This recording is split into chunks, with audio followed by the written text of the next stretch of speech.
खौफनाक हनीमून की कहानी। आकाश और नामियत की शादी के बाद वो हनीमून के लिए राजस्थान आए। रोमांस के लम्हात गुजारने के लिए उन्होंने एक पुराने किले का इंतखाब किया जिसे अब एक रिजॉर्ट में बदल दिया गया था। शाम को तेज आंधी और धूल ने माहौल को पुरस्कार बना दिया। आकांक्षा अपने बाल संभाल रही थी, लेकिन किसी ने इसका चेहरा वाज़े तौर पर नहीं देखा।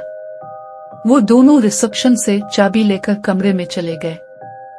किसी को ध्यान नहीं था कि होटल के रिसेप्शन पर आकांक्षा के पिछले जन्म की तस्वीर लगी हुई थी। रात को जब वो सोए तो अचानक आकांक्षा ने महसूस किया कि कोई खुरदरा हाथ इसके चेहरे को छू रहा है। पहले इसे लगा ये नामियत है, मगर जब वो चौंकी तो देखा नामियत तो साथ ही सो रहा था।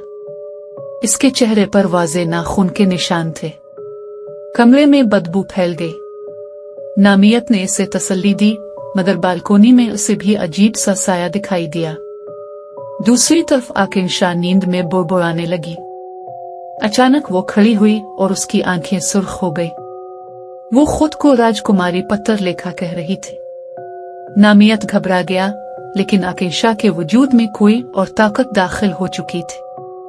अचानक वो बेहोश होकर गिर पड़ी। नामियत ने इसे संभाला, मगर कमरे में सर्द हुआ और सरगोशियां बढ़ गईं। खिड़की के पास एक जला हुआ शख्स खड़ा था जो बस आकांक्षा को घोर रहा था। वो शख्स बोला, राजकुमारी, तुम मुझे छोड़कर क्यों चली गई? आज मैं तुम्हें अपने साथ ले जाऊंगा। मैं ही वो अर्जुन हूँ जिसे धोखे से जलाया गया था। तुम्हारा पति वो आदेश है जिसने मुझे मारकर तुमसे शादी की। आकांक्षा की आंखों पर जैसे ही हाथ रखा गया, उसने अपना पिछला जन्म याद कर लिया। इससे याद आया कि किस तरह आदेश ने अर्जुन को जला दिया और उसके कपड़े पहनकर इससे शादी की। आकांक्षा चीख पड़ी, अर्जुन, मैं तुम्हारी थी और तुम्हारी ही रहूंगी। मुझे अपने साथ ले चलो। अचानक इसकी रूह अर्जुन की रूह के साथ जा मिली और यूं बरसों से भटकती हुई अर्जुन की रूह को सुकून मिल गया।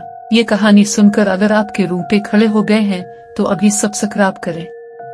मजीद ड्रोनी कहानियों के लिए हमारा चैनल थे और ड्रीम्स 1